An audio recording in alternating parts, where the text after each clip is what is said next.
What is the result of being separated from God, or what is the result of sin? Genesis chapter 3 verse 16 says, "To the woman he said, I will greatly multiply your sorrow and your conception. In pain you shall bring forth children. Your desire shall be for your husband, and he shall rule over you." Now there are three things that have set in or embedded in the heart or in the soul of mankind the moment Adam and Eve sinned.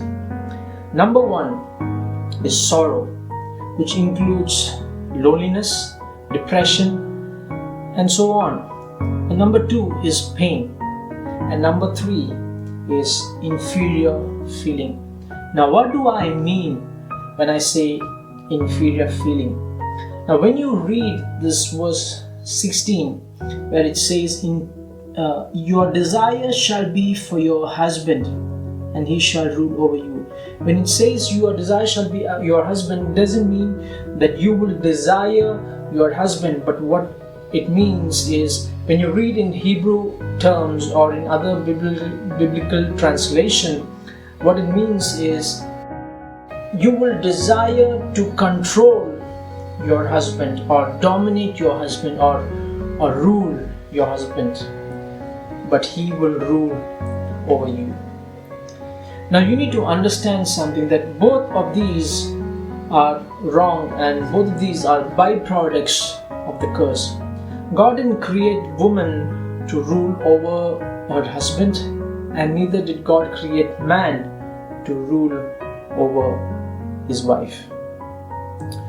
So you're going to now have sorrow and pain, which was not there in the Garden of Eden before Adam and Eve sinned.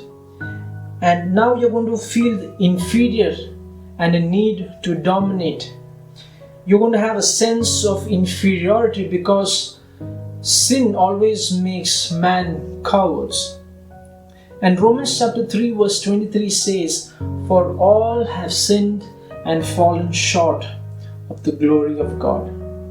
The word short here means inferior. So because of sin, you have become inferior to the glory of God. God created Adam and Eve glorious. God gave both Adam and Eve His glory, and they were made in His image, in His perfect, in that mirror image. He gave them His authority. He gave them power, everything, so that they can rule and reign over everything on this earth.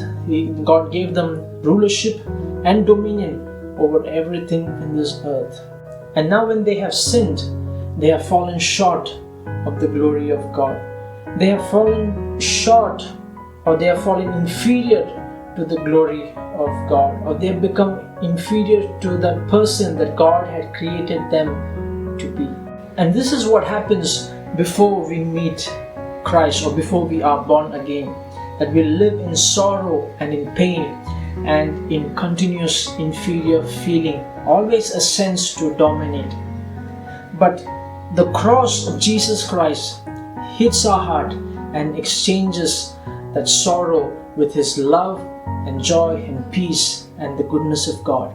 And the cross of Jesus Christ strikes through the heart of pain, so that by His stripes you and I are healed. And the cross of Jesus Christ strikes through the heart of inferiority, because when Jesus died, He was buried, He rose again, but He did not rise alone. The Bible says that you and I rose with Him. We rise with Him, and we are seated with Him in heavenly places. And now you and I are kings and priests. It is our ignorance and our lack of knowledge that is still keeping us in sorrow, pain, and inferiority.